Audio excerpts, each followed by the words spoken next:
Mengapa kayu belian hanya ada di hutan dalam, sedangkan di desa Radak tidak ada satupun kayu belian tumbuh? Penasaran kan? Penasaran kan? Pasti penasaran.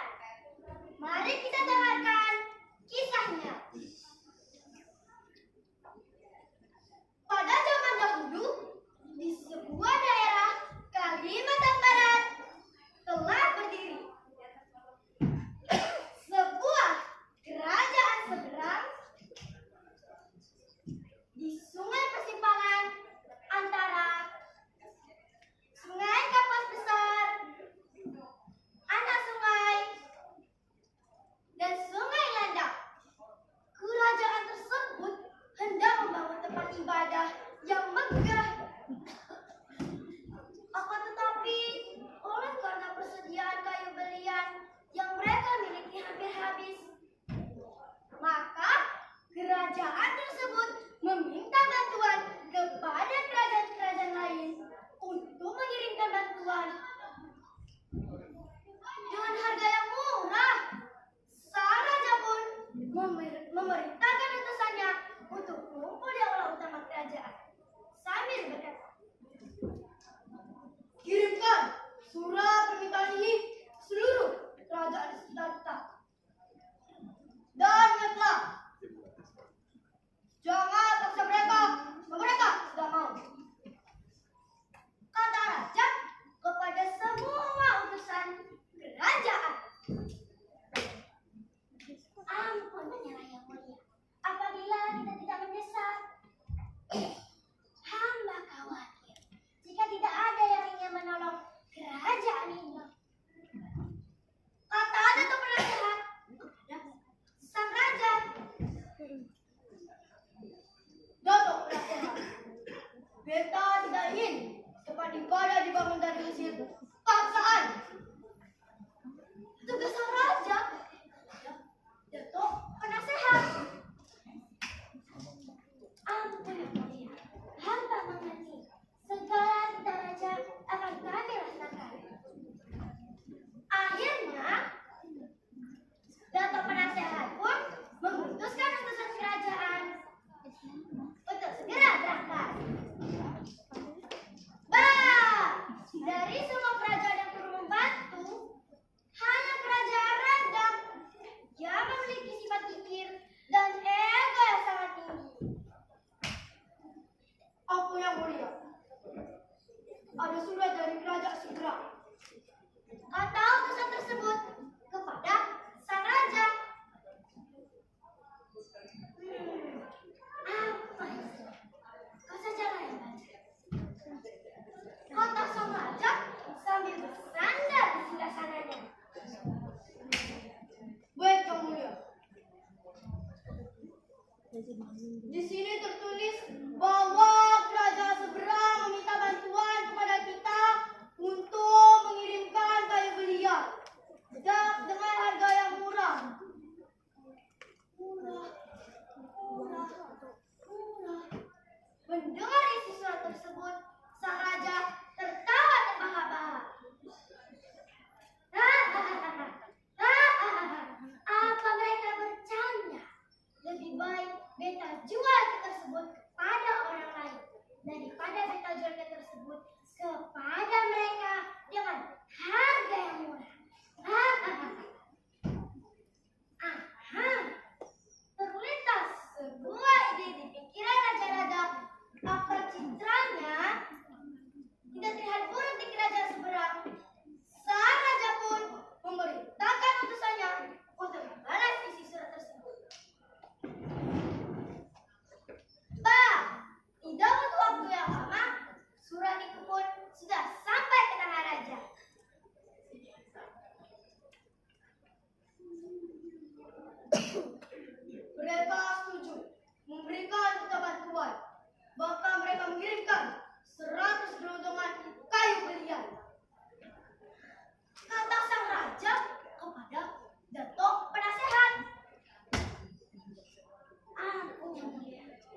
tersenyum dan menoleh ke Dato' Penasehat. Tidak ada yang aneh, Dato' Penasehat. Memang dulu yang memiliki krama yang buruk, tetapi seseorang bisa berubah. Bukan begitu, Dato' Penasehat? Sebenarnya teman-teman, Dato' Penasehat masih curiga dengan isi surat tersebut. Secara diam-diam, dereret, dek, dek, dek, dereret, dek, dek, dek, dereret. Dato' Penasehat mengirimkan mata-mata untuk mengawasi Kerajaan Rada. Sementara di Kerajaan Rada,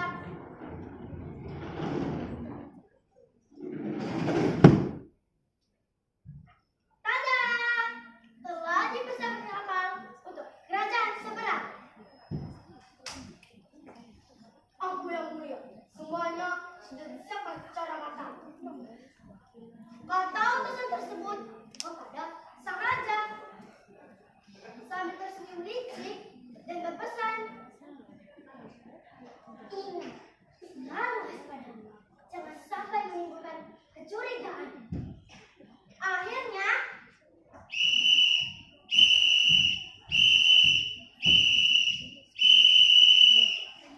para awak kapal pun berangkat dan juga mata-mata yang diputus oleh kerajaan seberang.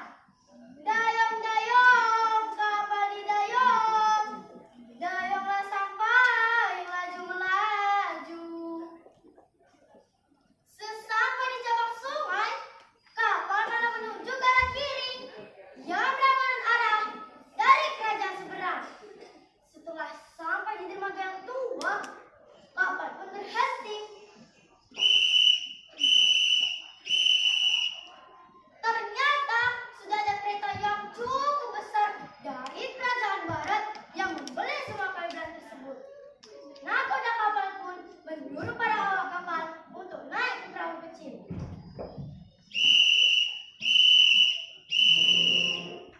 Setelah lanjut dengan kapal kecil, kapal besar pun ditenggelamkan.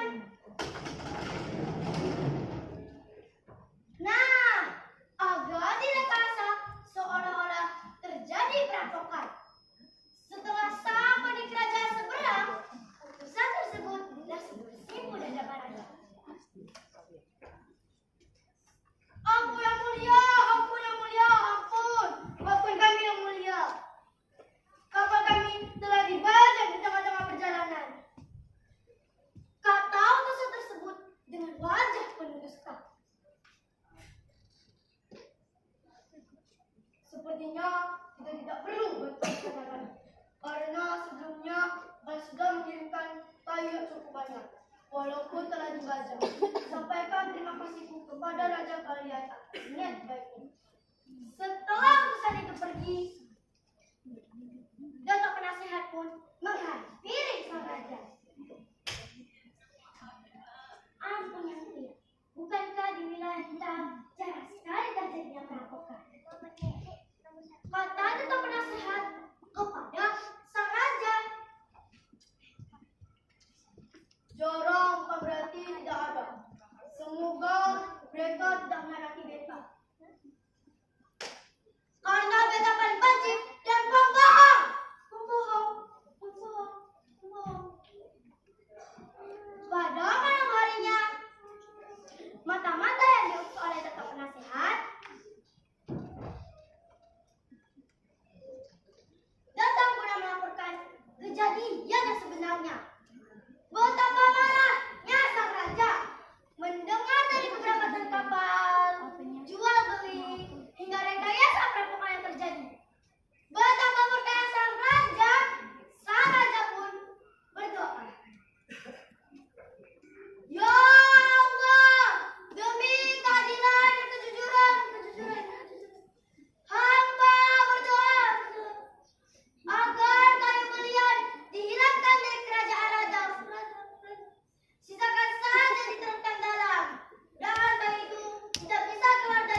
Surat pernyataan maaf itu pun dikirimkan ke kerajaan seberang.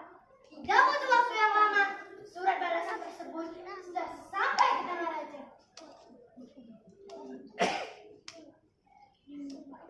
Raja, sudah lama tidak berjumpa.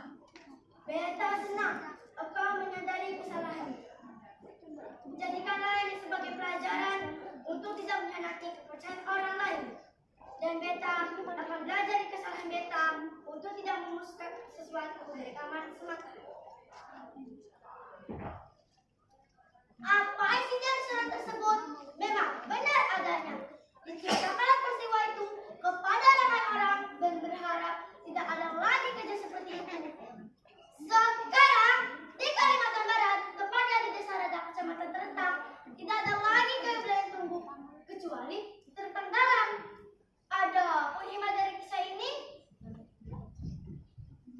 Pertama, tidak mengkhianati kepercayaan orang lain.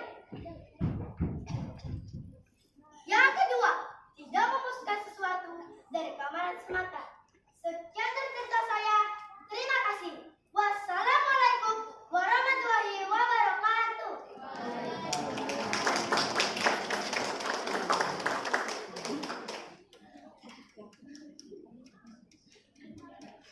Baik, Naya Ayudia Anindita dari Kuburaya ya. Kelas berapa sekarang, Dek? Kelas 5. Kelas 5.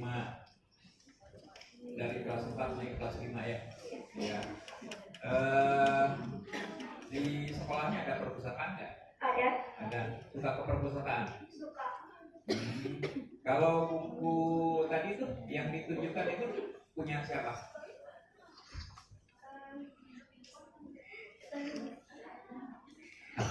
Sendiri. Oh, punya sendiri. Iya. Oh gitu. Dapatnya dari di perpustakaan sekolah ada nggak buku itu? Nggak ada. Biasanya selain di perpustakaan sekolah, kemana lagi kalau mau baca? Ada buku sendiri juga sih. Punya koleksi di rumah? Punya. Dari mana? Beli kah atau? Beli. Beli. Kalau beli dari di mana? Di mall, di Gramedia ya? Iya. Ke perpustakaan daerah Kuburaya pernah nggak? Nggak tahu ya alamatnya ya? Tahu. Tahu, tapi nggak pernah ke sana. Kenapa? Seperti diajak.